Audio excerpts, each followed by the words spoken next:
Yep. The Knicks lose again. That's now, I think, 7 of 10. They lost last night to the Pelicans at the Garden.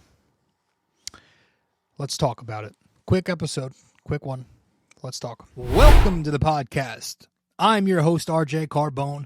You are listening to BD4, where there's no better way to get your Yankees and Knicks analysis. We also do MMA. Yanks every series, Knicks every game, MMA on occasion. Let's get to it. Anthony for three. Bang! That one goes down, and the game is tied. I'd like to take this chance to apologize to absolutely nobody. The Yankees are champions of baseball. Shaking and baking right here on the neophyte. You guys trying to close the show. She was doing a great job of feeding that. It's over.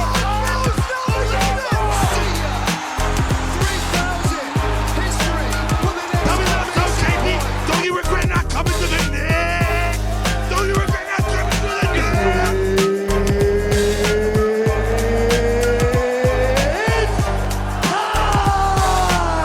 Game over.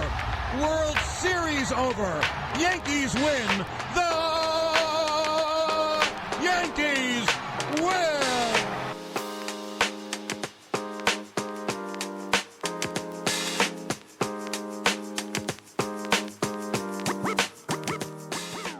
Okay.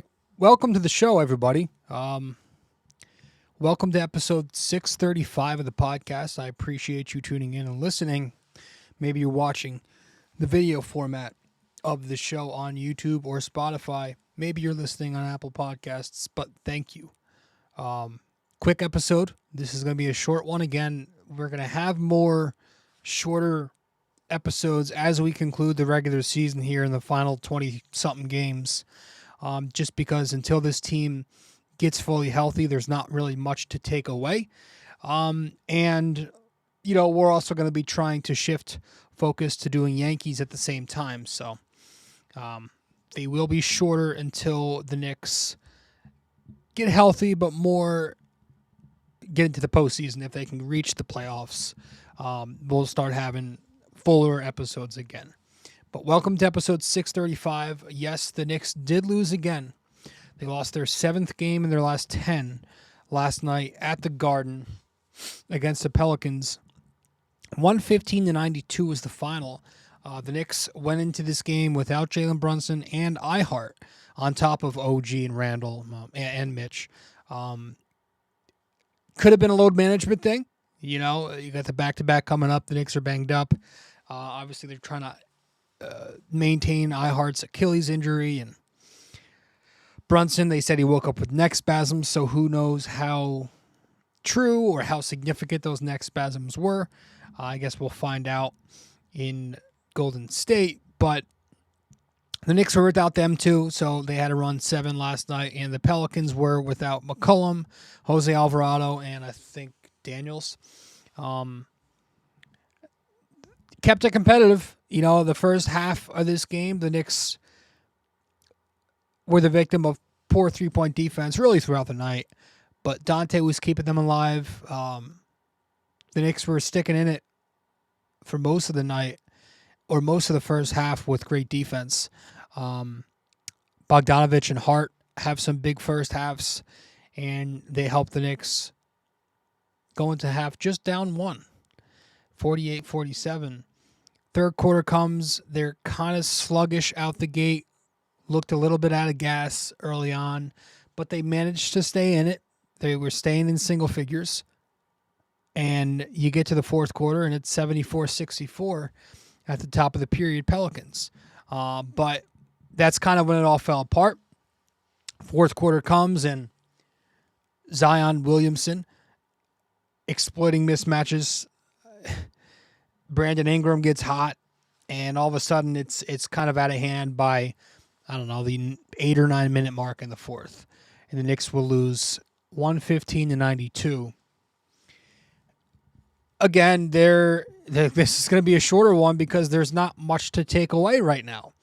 And everything that we've been hitting, it's kind of just going to become repetitive if I keep talking about the same things. The defense continues to drop off. I don't think anybody expected the Knicks to play a good defensive game with how undermanned and undersized they were against the Pelicans last night. Pelicans are a team who they have lengthy, switchable wings who can score.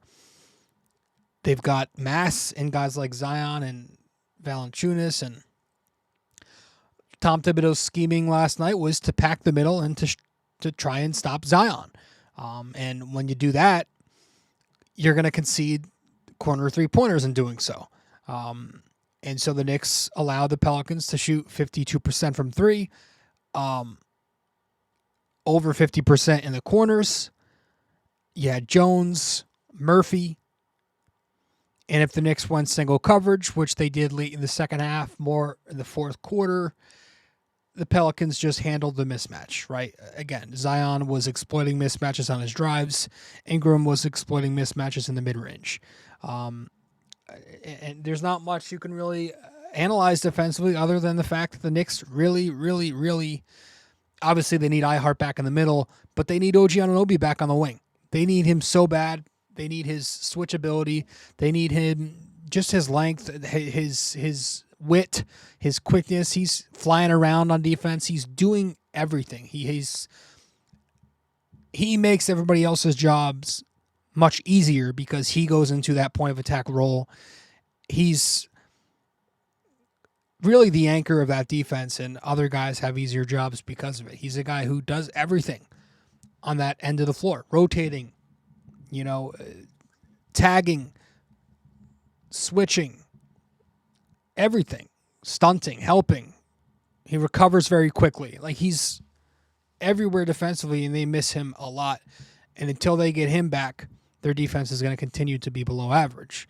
I thought that was really my biggest takeaway. Obviously offensively they were bad, but like Jalen Brunson was out, so Randall was out. There's not much to really pick apart there. There's not much to take away from the game, man. You got people last night, and again, this is because I use the internet too much and I'm on Twitter too much during the game. People complaining about the 7-man rotation. And I'm sitting here like, what the fuck are we talking about? They're actual Knicks fans, and not just like Twitter rodents, like fans, content creators with like decent-sized pages and channels criticizing Tom Thibodeau. That he's not playing these G Leaguers. Like, you're trying to win. So pick a side. Who do you want him to play? Obi's little brother? A guy named Charlie fucking Brown? At least try to sound intelligent.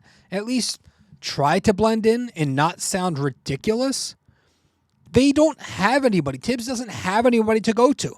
So if you're going to complain about the minutes workload and you want the G Leaguers to get minutes, to take their guys, to take, minutes off of Hart and have those guys rest more, then don't complain when we lose. You can't have it both ways. They're trying to win games right now, and they need to be trying to win games because they're a couple of games from being a wild card team, a play-in team. Now, I will say, I did feel like last night Tom Thibodeau in the second half should have went to Bogey earlier. I just think those lineups with Precious lack, obviously, a ton of spacing. The offense isn't there. It hurts us at the 4, especially when Ihart sits. And so you have Precious in the front court next to Jericho.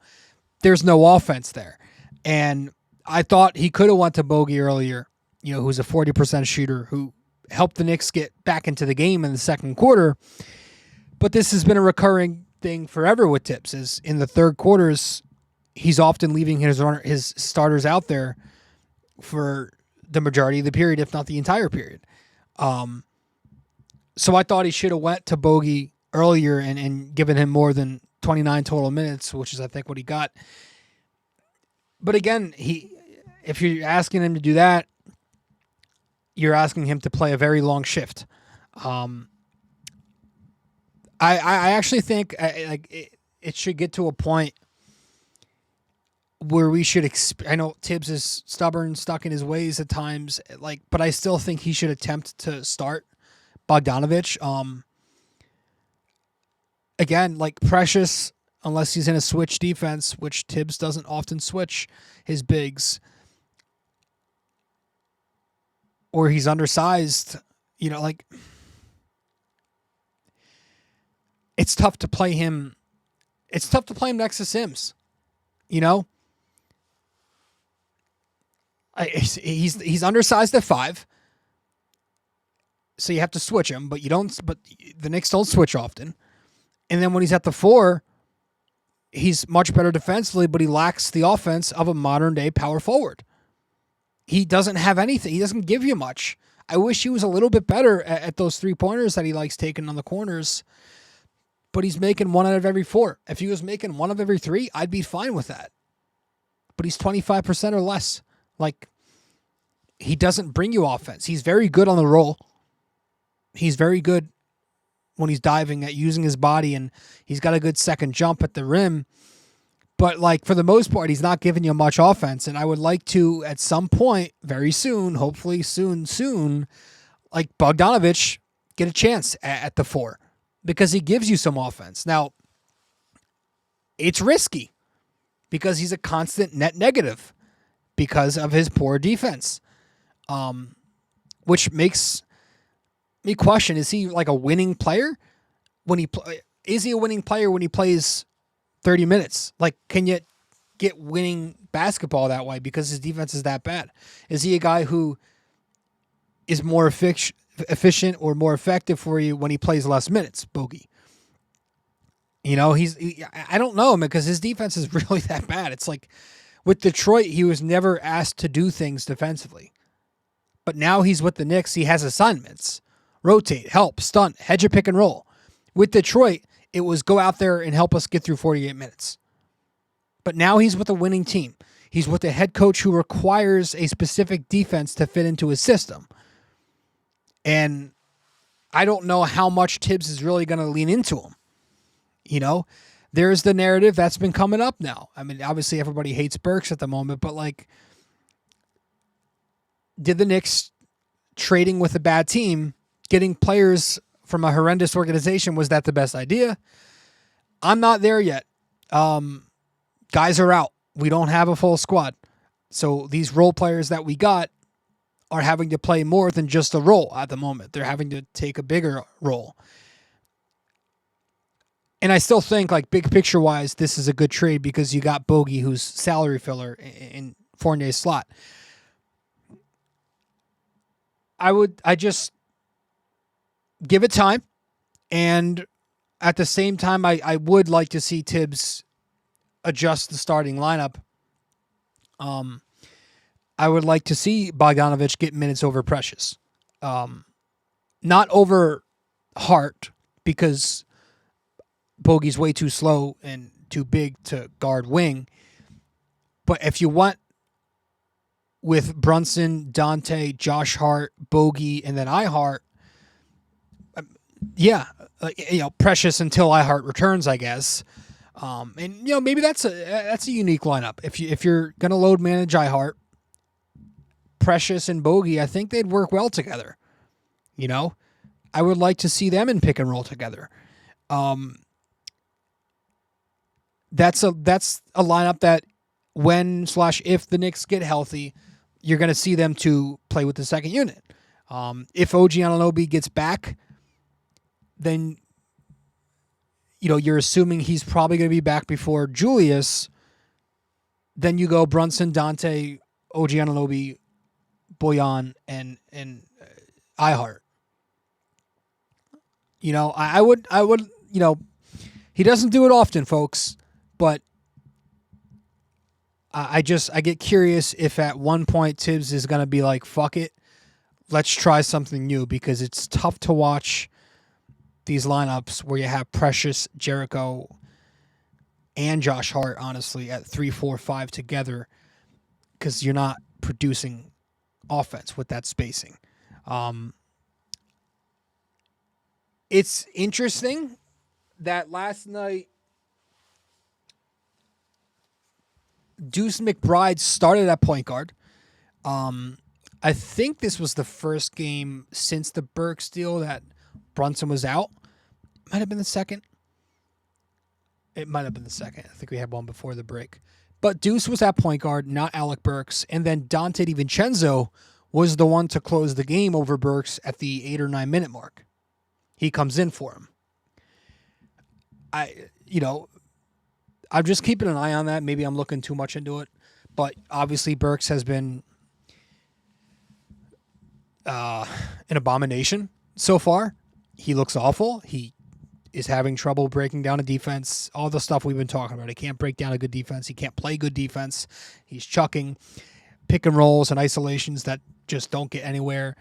All that stuff. The more he plays like this, the more I wonder that when the Knicks do get healthy, if he's just going to be pushed out of the rotation completely and Deuce will get those minutes. I doubt that because they traded for this guy and you have Tom Thibodeau head coaching. I don't trust him to sit his guy. And it's also important to note that while Deuce McBride has played well versus Burks playing, let's just say not well, abominable, the half-court offense still looks very similar when Deuce is running as the pick-and-roll initiator that it does with Burks. It's very similar when they're both on that point guard role. You know, you still saw last night Deuce having some trouble getting to his spots with a little spacing. That's something that true point guards can actually maneuver, but a wing like Deuce McBride, not so much because he doesn't have the handle to do it. And he had 8 assists. A lot of them came off swing passes and basic assisting, but I think when healthy, I would still just...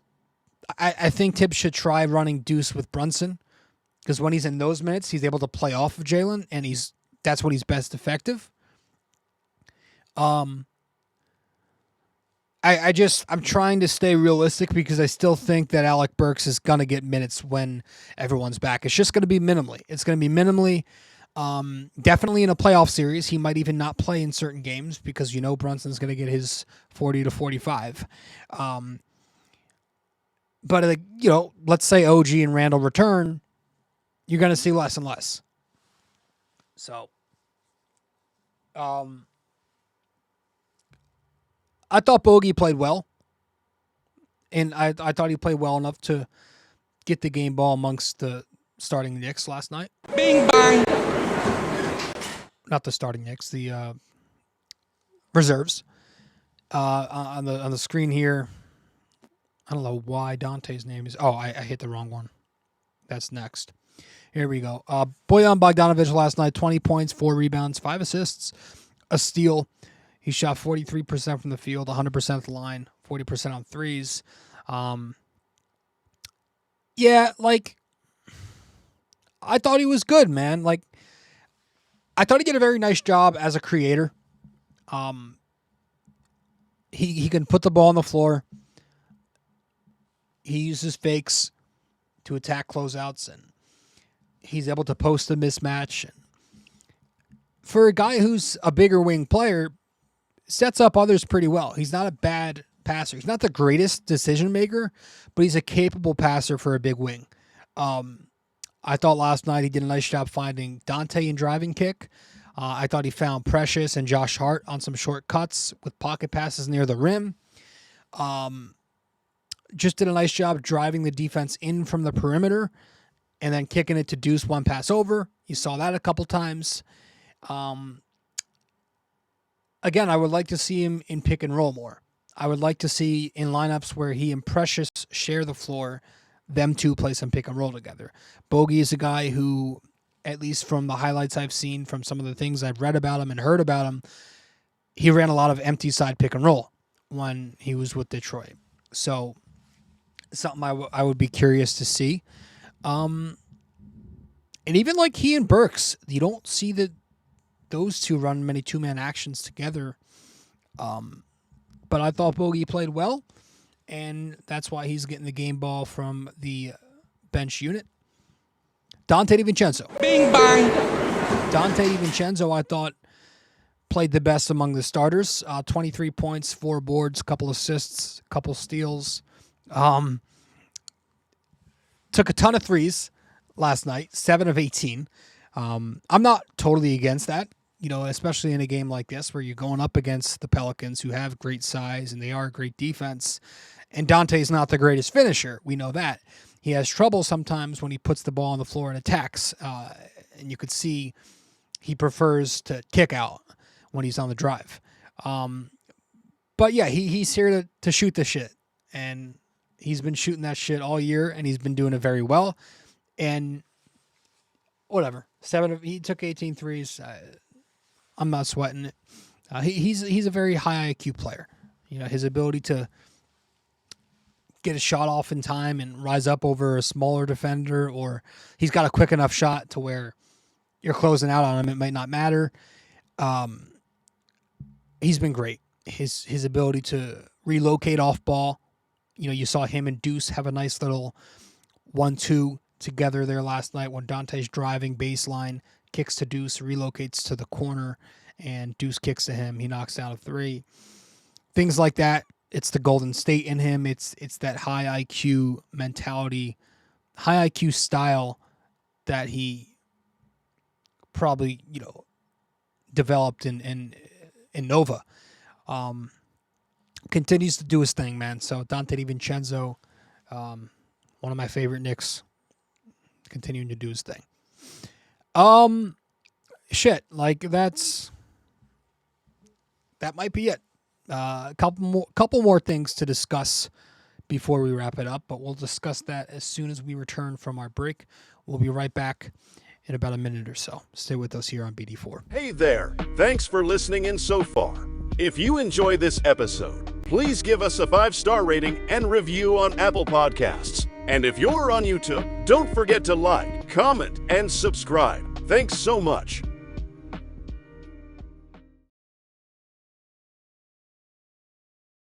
You can follow us on social media as well. On Instagram, we're at BD4Pod and at Rob J. Carbone. On X, we're at BD4Pod and at RJCBD4. And on Facebook, we're BD4.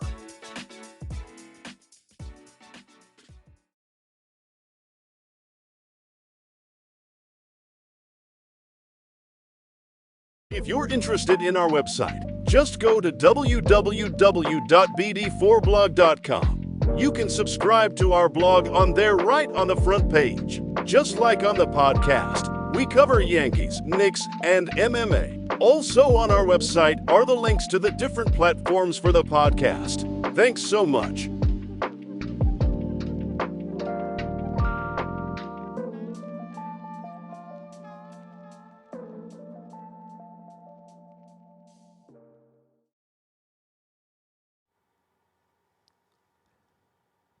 Okay, welcome back to the show. Welcome back to episode 635 of BD4. The Knicks lose 7th of last 10. 115-92 last night. And I've maintained this opinion for a couple weeks now. Really going on a month. Just feel like there's an elephant in the room that a lot of Knicks fans haven't really acknowledged yet. But I have.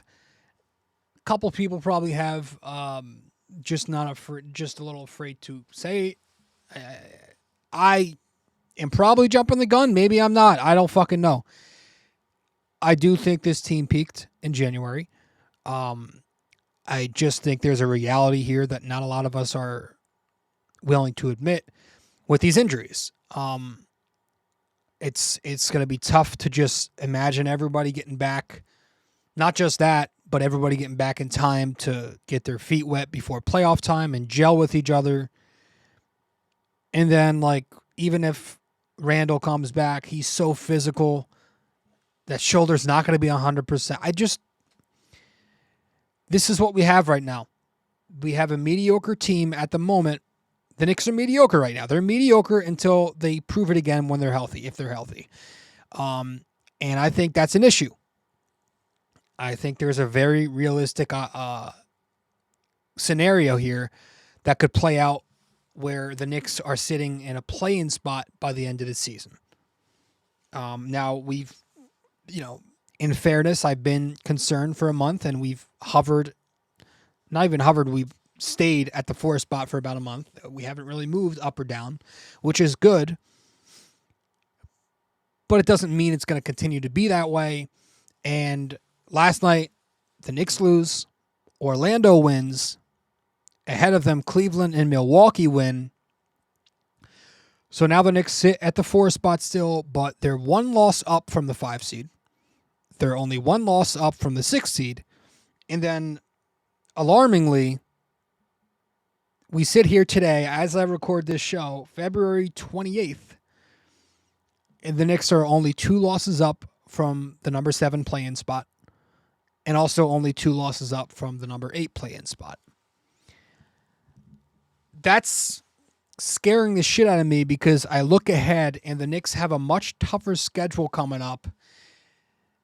And teams like Orlando, teams like Miami, they've got cakewalks coming up. You look at their schedule the rest of the way. Now, the Knicks in their next 10 games I have down here, Golden State, Cleveland, Atlanta, okay, Orlando, Philly again the next day, or next game, Portland, okay, Sacramento, Golden State again, and then Denver.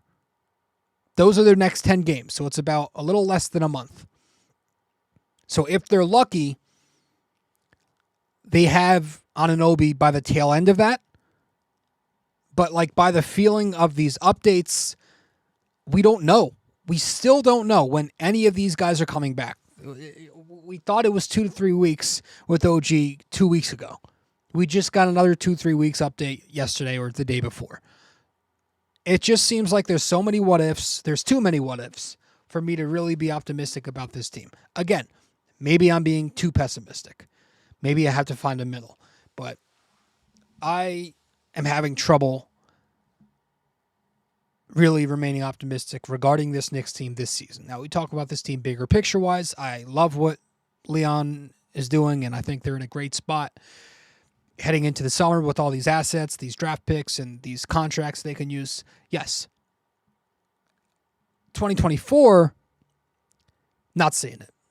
I'm not seeing this big Eastern Conference Finals run that people are talking about. And if they get healthy and if they gel before the playoffs and everybody goes in to the playoffs with at least 10 games of experience, yes, I think this team can beat any fucking body. And I think they can give Boston a run. A run. As constructed, just knowing that nothing ever goes as planned and it's never on paper the way it's going to be in real life, I get concerned. So I'm trying to temper my expectation just so I don't get let down in the end. So maybe that's why I come across as pessimistic, but like I'm just trying to make it easier for myself if the inevitable happens. And they don't really do great things in 2024, but we'll see. That's it. We'll head to our final break, and then we'll wrap it up with our trivia. 30 minutes, we'll cap this episode off. Studio 69 Productions is a podcast production agency created by Leo Rodriguez to allow content creators to market their podcast. It's an online platform that will market your podcast or any other project that you're working on. Get in touch with Leo Rodriguez from Studio 69 Productions. You can find Studio 69 Productions on Instagram at Studio69NJ. Studio 69 Productions, where dreams are heard and born.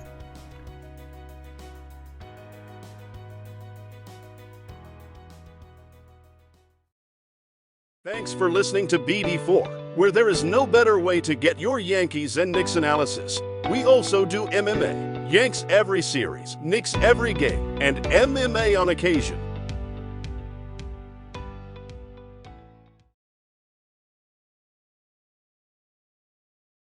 Welcome back to the show, episode 635 of BD4.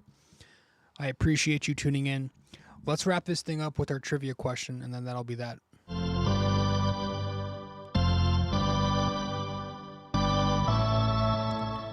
Okay. True or false? The New Orleans Pelicans have never beaten the Knicks 3 times in a row. True or false, the New Orleans Pelicans have never beaten the Knicks 3 times in a row.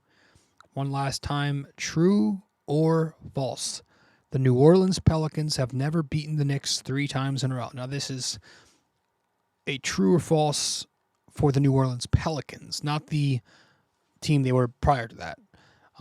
Just the New Orleans Pelicans. So, true or false, folks? Let me know the answer wherever you can reach me. On episode, what are we over? 635. I think that's it. I don't think I have anything else to add. So we'll see what happens with this Knicks team going forward. Thank God the Yankees are starting up soon. The vibes are much better there. Crazy how things keep flip-flopping, but we'll see. Thanks, everybody. I'll see you in the next show. This episode was brought to you by Anchor. Hey there! If you stayed the entire way through, we thank you immensely for it. We hope you enjoyed this podcast and that you come back for the next episode real soon. Don't forget to like, subscribe, comment, download these episodes, and share them with your friends as well. BD4 is a 5-star podcast simply because of you. And we'd like to keep it that way. Have a wonderful day. Go Yankees and go Knicks!